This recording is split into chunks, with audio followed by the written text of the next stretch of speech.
নমস্কার বন্ধুরা, আয়তবে সহচরীতে আপনাদের স্বাগত। আজকে আমি বানাবো চিকেন মালাই। এর জন্য প্রথমে 1 কেজি চিকেনের মধ্যে আমি নুন,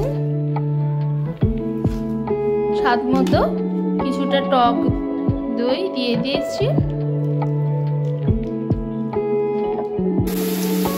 এর মধ্যে কিছুটা কাশ্মীরি লঙ্কা গুঁড়ো দিয়ে দিলাম।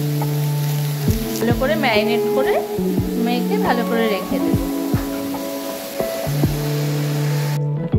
এর জন্য লাগবে কিছুটা পোস্ত, কিছুটা কাজু, কাঁচা লঙ্কা, পেঁয়াজ, কিছুটা রসুন আর টমেটো, আর লাগবে নারকেলের দুধ আর একটু ফ্রেশ ক্রিম লাগবে। এগুলো দিয়ে আমি বানাবো।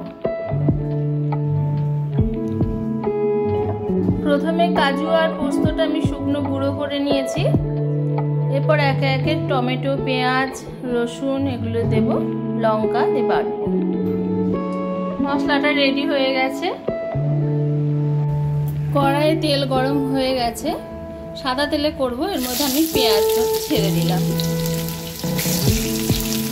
পেঁয়াজটা অল্প ভাজা হয়ে গেছে। এরপরে আমি মশলাগুলো দিয়ে দিলাম। আদা বাটাও দিয়েছি। এবার এর মধ্যে চিকেনটা ঢেলে দেব।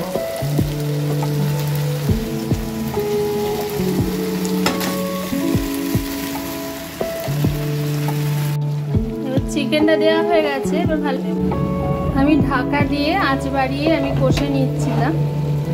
মোটামুটি কষা হয়ে এসেছে।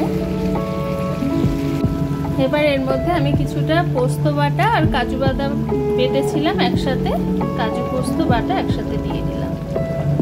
এবার এটা আমি ভালো করে কষবো।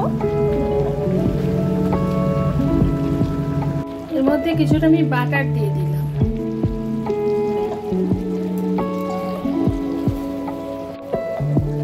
মাংসটা কষা হয়ে গেছে ভালোভাবে। এবার আমি একটু সামান্য জল দেব। এর মধ্যে এবার আমি কোকোনাট মিল্ক, যেটা আমি গুলে রেখেছিলাম জলে রেডিমেড, সেটা দিয়ে দিলাম।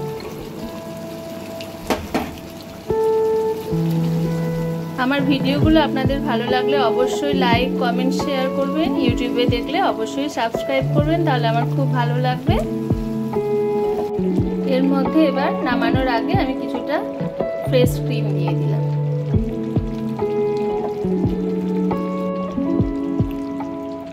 তৈরি হয়ে গেল অপূর্ব স্বাদের চিকেন মালাইকারি।